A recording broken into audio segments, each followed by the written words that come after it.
تو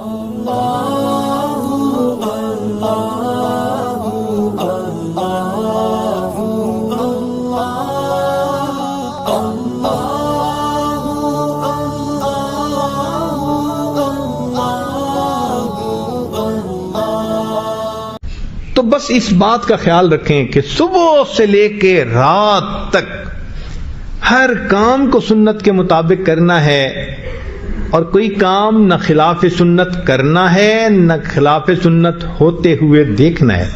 جھگڑا نہیں کرنا، اصلاح کی کوشش کرنی ہے، سمجھانا ہے۔ یہ کیسے ہو سکتا ہے کہ اتنی محبوبہ بیوی ہو اور ہماری آنکھوں کے سامنے سنت توڑے؟ اتنا محبوب بیٹا ہو اور آنکھوں کے سامنے سنت کے ساتھ یہ مذاق کرے؟ ایسا ہرگز نہیں ہونا چاہیے۔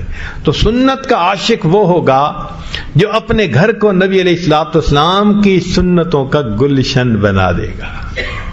گھر کے سب افراد سنت کے مطابق زندگی گزارنے والے، ایک ایک عمل سنت کے مطابق کرنے والے۔ یاد رکھنا، قیامت کے دن اگر ہم نے جا کر عرض کیا اللہ آپ کے نبی علیہ السلام کے امتی آ گئے ہیں، اور رب کریم نے صرف ایک کوسچن پوچھا کہ تم نے ایک ایسے وقت میں زندگی گزاری جب لوگ اپنی چیزوں کا تعارف کرواتی تھی۔ آج کل تو ایڈورٹائزمنٹ کا زمانہ ہے، جو پروڈکٹ کوئی بنائے پوری دنیا میں اس کی ایڈورٹائزمنٹ ہوتی ہے، لوگوں کو بتایا جاتا ہے دیکھو ہمارے پاس یہ ہے۔ لوگوں نے اپنی چیزوں کا تعارف کروایا، چھوٹی سی بڑی چیز کا، کمپیوٹر کو دیکھو، آج سیل فون کو دیکھو، یہ کچے اور پکے مکان میں پہنچ گئے، حتیٰ کہ بیت اللہ کے دروازے پہ جو دعائیں مانگ رہے ہوتے ہیں ان کی جیبوں میں بھی سیل فون کی ٹون بج رہی ہوتی ہے۔ تو سوچئے لوگوں نے اپنے تانبے کو بھی اپنا سونا بنا کے دکھا دیا۔ اب میرے محبوب کے امتی ہو، تمہارے ہاتھ میں تو تھا ہی سونا، تم نے کیا سنت کا تعارف کروایا؟ تم نے کس کو سنت کا عاشق بنایا؟ تم نے کس کے دل میں سنت کی اہمیت پیدا کی؟ اگر یہ کوسچن پوچھ لیا گیا میرے دوستو، اس دن ہماری جان نہیں چھوٹ سکے گی۔ ہم پروو نہیں کر سکتے کہ نبی علیہ السلام کا کلمہ پڑھنے کے باوجود ہم سنت کے ساتھ یہ معاملہ ہوتے ہوئے دیکھ کے پھر کیسے اطمینان سے رہ جاتے ہیں۔ ہمارے لیے تو جینا دوبھر ہو جائے ایسے معاملے میں۔ تو سنت کی محبت سیکھیے، اور اس وقت جب کہ آج دنیا اپنی چیزوں کا تعارف کروا رہی ہے، ہم کلمے کا تعارف کروائیں، قرآن کا تعارف کروائیں، اسلام کا تعارف کروائیں، محبوب کے اخلاق کا تعارف کروائیں، محبوب کی سنتوں کا تعارف کروائیں، اور لوگوں کو بتائیں کہ دیکھو تم قیمتی متاع کو چھوڑ کے کس ڈلتی چھاؤں کے پیچھے بھاگتے جا رہے ہو۔ آج ہم میں سے ہر بندے کے اوپر یہ ضروری ہے کہ وہ دین کی محنت کی کسی نہ کسی شکل میں لگ کر زندگی گزارے۔ جو نہیں گزارے گا، قیامت کے دن اس کو نبی علیہ السلام کے سامنے جواب دہ ہونا پڑے گا۔ نبی علیہ الصلوۃ والسلام تہجد کے وقت رویا کرتے تھے، آنسو بہاتے تھے، ریش مبارک آنسوؤں سے تر ہو جاتی تھی، اتنا لمبا سجدہ فرماتے تھے کہ عائشہ صدیقہ عنہا فرماتی ہیں مجھے گمان ہونے لگتا کہ کہیں روح مبارک پرواز تو نہیں کر گئی، تو میں پاؤں کے انگوٹھے مبارک کو پکڑ کے ہلاتی تھی کہ زندگی کے آثار تو ہیں۔ اتنا لمبا سجدہ، رب امتی رب امتی رب امتی، نبی علیہ السلام امت کے لیے روتے رہے، حالانکہ نبی علیہ السلام کو بتا دیا گیا تھا آپ کے بعد آپ کی آنے والی اولاد کے اوپر مشکل وقت آئیں گے، حسن رضی اللہ عنہ کے ساتھ یہ ہوگا، سیدنا حسین رضی اللہ عنہ کے ساتھ یہ ہوگا۔ نبی علیہ السلام نے حدیث میں بتلا دیا کہ میرے اس نواسے کے ساتھ میرے بعد یہ ہونے والا ہے۔ نبی علیہ السلام نواسوں کے بارے میں نہیں روئے۔ آپ صلی اللہ علیہ وسلم کی بیٹیوں پہ مشکل وقت آئے، آپ نے یہ نہیں کہا میری زینب کا کیا بنے گا، میری فاطمہ کا کیا بنے گا۔ نبی علیہ السلام اگر روئے تو کس کے لیے روئے؟ امتیوں کے لیے روئے۔ اور آج امتیوں کا یہ حال ہے، اپنے ہاتھوں سے نبی علیہ السلام کی سنتوں کو توڑتے ہیں. آنکھیں نہیں دیکھتی, دماغ نہیں سوچتا کہ میں نے کس آقا صلی اللہ علیہ وسلم کی سنت کو توڑ دیا ہے. آج ہماری بے حسی کا یہ عالم ہو گیا ہے. چنانچہ ایک بزرگ تھے, کثرت سے درود شریف پڑھتے تھے, حتیٰ کہ ہر ہفتے 1,00,000 درود شریف پڑھ کے نبی علیہ السلام کی خدمت میں تحفہ اور ہدیہ بھیجتے تھے. چنانچہ ایک مرتبہ انہوں نے خواب میں نبی علیہ السلام کو دیکھا. فرماتے ہیں کہ آپ صلی اللہ علیہ وسلم کا سینہ مبارک میں نے چھل نہیں دیکھا, زخمی دیکھا. میں نے پوچھا اللہ کے حبیب صلی اللہ علیہ وسلم یہ آپ کو زخم کیسے لگے؟ تو محبوب صلی اللہ علیہ وسلم نے فرمایا کہ یہ زخم مجھے غیروں سے نہیں, مجھے اپنوں سے لگے. تم تو غیروں کی بات کرتے ہو, ہم نے اپنے بھی آزمائے ہیں. لوگ کانٹوں سے بچ نکلتے ہیں, ہم نے پھولوں سے زخم کھائے ہیں. مجھے گلا نہیں قریش مکہ کے ساتھ. یہ اللہ کے حبیب صلی اللہ علیہ وسلم فرمائیں گے وہ تو کافر تھے, انہوں نے میرے اوپر اوجڑی ڈالی, انہوں نے طائف کے شہر میں میرے ساتھ کیا سلوک کیا. 9 سال کے بعد عائشہ رضی اللہ عنہا پوچھتی ہیں اے اللہ کے حبیب صلی اللہ علیہ وسلم آپ کی زندگی کا سب سے اذیت ناک دن؟ فرمایا عائشہ 9 سال گزر گئے, طائف میں جو میرے ساتھ سلوک کیا گیا مجھے آج تک نہیں بھولتا. تو کافروں نے یہ سب کچھ کیا, نبی علیہ السلام ان کا گلہ نہیں فرما رہے. وہ تو کافر تھے, ان کو تو شناخت ہی نہیں تھی, بے قدرے تھے, ان سے کیا گلہ کرنا. گلہ تو ان سے ہے کلمہ پڑھتے ہیں, سنت کی شان کو جاننے کے باوجود اپنے ہاتھوں سے پھر توڑتے ہیں, پھر بے حس بن جاتے ہیں, احساس ہی نہیں کرتے کہ ہم نے کیا کیا. تو اس لیے قیامت کے دن اگر نبی علیہ السلام نے فرمایا کہ تم تو کلمے کو پڑھنے والے تھے, میری سنت کو جاننے اور ماننے والے تھے, تم نے کیوں اپنے ارادے کے ساتھ اس سنت کو جو ہے وہ محفوظ نہ کیا اور اس پر عمل نہ کیا, ہم قیامت کے دن کوئی جواب نہیں دے سکیں گے. چنانچہ ایک چھوٹا سا بچہ, اس کو یہ بات سنائی گئی جس کی عمر 7 سال تھی کہ نبی علیہ السلام کے سینے پہ گویا زخم پڑتا ہے جو امتی سنت کے خلاف کام کرتا ہے. اس بچے کے دل میں محبوب کی محبت تھی. اس کے بعد اس کی یہ کیفیت بن گئی, کھانا کھاتے ہوئے پوچھتا امی سنت کیا ہے, لباس پہنتے ہوئے پوچھتا امی سنت کیا ہے, سوتے ہوئے پوچھتا امی سنت کیا ہے.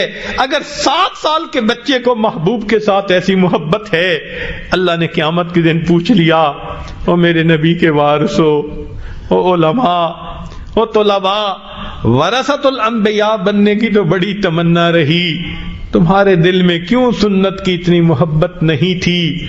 تو ہم قیامت کے دن نبی علیہ السلام کے ساتھ کیا جواب دے سکیں گے؟ محبوب صلی اللہ علیہ وسلم بھی پوچھیں گے میری سنتیں ذبح ہوتی تھیں, تم چین کی نیند گھروں میں سوتے تھے, تمہاری بیوی سنت کے خلاف کام کرتی تھی, زبان نہیں کھلتی تھی, بیٹا سنت توڑتا تھا, بیٹی سنت توڑتی تھی, تم محبت بھری نظروں سے ان کو دیکھتے تھے. کیا میرے محبوب کی سنتی کی کوئی ویلیو تمہاری نظر میں نہیں تھی؟ کیوں آ گئے ہو آج اس محبوب کی شفاعت لینے کے لیے اور ان سے شفاعت طلب کرنے کے لیے؟ اگر قیامت کے دن ہم سے یہ پوچھ لیا ہمارا کیا بنے گا؟ آج وقت ہے, ورنہ تو اللہ تعالیٰ فرمائیں گے کہ تم نے جس سے وفا کرنی تھی اس سے تم نے جفا کی, اور جن سے تمہیں جفا کرنی چاہیے تھی ان غیروں کے طریقوں سے تم نے وفا کی. کوئی تو ہوتا آج کے زمانے میں جو سنت کے ٹوٹنے پہ وہی کہتا جو حذیفہ رضی اللہ عنہ نے کہا تھا اترک سنت حبیبی لہؤلاء الحمقاء, مگر آج تو وہ کیفیت ہی نہیں. کسی غم گسار کی محنتوں کا عجیب میں نے سلا دیا, جسے میرے غم نے گھلا دیا اسے میں نے جی سے بھلا دیا. میں تیرے مزار کی جالیوں کی ہی مدحتوں میں مگن رہا, تیرے دشمنوں نے تیرے چمن میں خزاں کا جال بچھا دیا. میرے مہرباں تیرا شکریہ بھلا کس زبان سے کروں ادا, میری زندگی کی اندھیری شب میں چراغ فکر جلا دیا. جن کے ہم پر احسانات ہیں، جنہوں نے اللہ تک پہنچنے کا راستہ دکھایا، جنہوں نے دل کو منور کرنے کا طریقہ سمجھایا، جو محسن کائنات ہیں، محسن انسانیت ہیں. آج ہمیں ان کے طریقوں کے ساتھ وفا کرنی چاہیے اور ان کو اپنے سر سے لے کے پاؤں تک اپنے جسم کو اس سے مزین کرنا چاہیے، تاکہ کل قیامت کے دن نبی علیہ الصلوۃ والسلام کی خدمت میں حاضری ہو، محبوب گلہ نہ فرما سکیں تو نے میری سنت کا لحاظ کیوں نہ کیا. ہم نے اکثر لوگوں کو دیکھا ہے، کاروباری لوگوں کو، باپ کا دل دکھاتے جھجکتے ہیں، ماں کا دل دکھاتے جھجکتے ہیں، امی کا دل کہیں ٹوٹ نہ جائے، دکھی نہ ہو جائے. ارے باپ کا دل دکھاتے تو اتنا دکھتے ہیں، کیا نبی علیہ الصلوۃ والسلام کا درجہ دل میں اتنا بھی نہ رہا جتنا ایک باپ کا ہوتا ہے؟ حالانکہ اللہ کے حبیب صلی اللہ علیہ وسلم تو ماں باپ اپنی جان سے بھی زیادہ بندے کو محبوب ہونے چاہیے. اور بسا اوقات تو حال یہ ہوتا ہے کہ سنت کو توڑ دینا یا چھوڑ دینا تو ایک الگ بات رہ گئی، کلمہ پڑھنے والے مسلمان، یونیورسٹیوں اور کالجوں کے رہنے والے محبوب صلی اللہ علیہ وسلم کی سنتوں کا مذاق اڑا رہے ہوتے ہیں، خود کلمہ بھی پڑھتے ہیں اور محبوب کی سنت کو دیکھتے ہیں، مذاق کر رہے ہوتے ہیں. سوچئے نبی علیہ الصلوۃ والسلام کے سامنے جب قیامت کے دن پہنچے تو محبوب فرمائیں گے سحقن سحقا، چلے جاؤ دور چلے جاؤ، تم میری سنتوں کا مذاق اڑاتے تھے. یاد رکھنا کافر نبی علیہ السلام کا مذاق اڑاتے تھے، آج کے روشن خیال یا تاریخ خیال وہ نبی علیہ السلام کی سنتوں کا مذاق اڑاتے ہیں. بات تو ایک ہی جیسی ہے. کل قیامت کے دن نبی علیہ السلام کی شفاعت کیسے نصیب ہوگی اگر انہوں نے اللہ کے سامنے یہ بات کہہ دی، یا رب ان قوم اتخذوا ھذا القرآن مہجورا، اللہ یہ میری قوم ہے جنہوں نے قرآن کو پشت پیچھے ڈال دیا تھا، تو بتائیے کہ پھر ہمارا کیا بنے گا. آج وقت ہے نبی علیہ الصلوۃ والسلام کی سنتوں کو اپنائیں تاکہ اللہ رب العزت کی نظر میں پسند آ جائے، اللہ رب العزت ہم سے محبت کرنے والے بن جائے. ہم نے تو دنیا میں دیکھی ہیں مثالیں کہ ماں اس کو کہو نا کہ یہ تمہارے بچے کی فوٹو ہے، ذرا اس کو آگ میں ڈال دو، وہ کہے گی میں اس کو آگ میں تو نہیں ڈالوں گی، کسی اور طریقے سے اس کو ضائع کر سکتی ہوں، آگ میں نہیں ڈالوں گی. میرے بیٹے کی تصویر ہے، اگر ماں محبت کی وجہ سے بیٹے کی تصویر کو آگ میں ڈالنا پسند نہیں کرتی تو کیا سمجھتے ہیں قیامت کے دن جو نبی علیہ السلام کی شکل و شباہت لے کر اللہ کے سامنے پیش ہوگا، کیا اللہ تعالیٰ اپنے محبوب صلی اللہ علیہ وسلم کی تصویر کو جہنم میں بھیج دیں گے، جہنم کی آگ میں جلا دیں گے؟ ایسا کبھی نہیں ہوگا. اس وقت پتہ چلے گا کہ سنت کے ظاہر پر بھی عمل کرنے کا درجہ کیا تھا. ہم اتنا تو کہہ سکیں گے تیرے محبوب کی یا رب شباہت لے کے آیا ہوں، حقیقت اس کو تو کر دے، میں صورت لے کے آیا ہوں. ہم اتنا تو کریں کہ نبی علیہ الصلوۃ والسلام سنت کو اپنے دل کے اندر اہمیت دینی شروع کر دیں. نبی علیہ الصلوۃ والسلام نے تکالیف اٹھائیں امت کی خاطر. یاد رکھیں کوئی ماں اپنے اولاد کی خاطر 23 سال نہیں روتی، کوئی باپ بچے کی خاطر 23 سال نہیں روتا. نبی علیہ الصلوۃ والسلام امت کی خاطر 23 سال تک روتے رہے. اور حتیٰ کہ معاملہ یہاں تک پہنچا کہ جب ملک الموت آئے اور عرض کیا اے اللہ کے حبیب صلی اللہ علیہ وسلم اللہ نے آپ کو یاد فرمایا ہے، تو نبی علیہ السلام نے فرمایا ملک الموت پوچھ کے بتاؤ میرے بعد میری امت کا کیا ہوگا.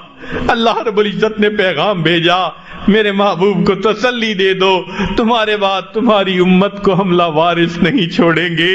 محبوب کو جب تسلی دی گئی فرمایا اب میں اللہ سے ملنے کے لیے تیار ہوں. محبوب کو تو امت سے اتنی محبت ہو اور ہمارا حال یہ ہو کہ نبی علیہ الصلوۃ والسلام کی سنت کو کچھ سمجھیں ہی نہ، صبح و شام اس کو توڑتے پھریں اور احساس بھی نہ ہو کہ ہم نے کیا کیا. آج اس بات کا عہد کر لیجئے کہ ہم نبی علیہ السلام کی سنتوں کو اپنائیں گے، پوری زندگی سنت کے مطابق ڈھالیں گے، حتیٰ کہ جب ہماری موت کا وقت آئے اور ملک الموت ہمارے پاس آئے، جس عضو کو ٹٹولے سنت نبوی سے مزین نظر آئے، اگر دل کو ٹٹولے عشق نبوی سے بھرا نظر آئے، دماغ کو ٹٹولے تو علم نبوی سے لبریز نظر آئے، ایسی کیفیت میں ہم اللہ رب العزت کے حضور قیامت کے دن پیش ہوں گے۔ اللہ تعالی ہماری اس حاضری کو اور سنت کی اتباع کو اللہ تعالی قبول فرما لے اور ہمیں بھی اپنے محبوب بندوں میں شامل فرما لے۔ وآخر دعوانا ان الحمد للہ رب العالمین۔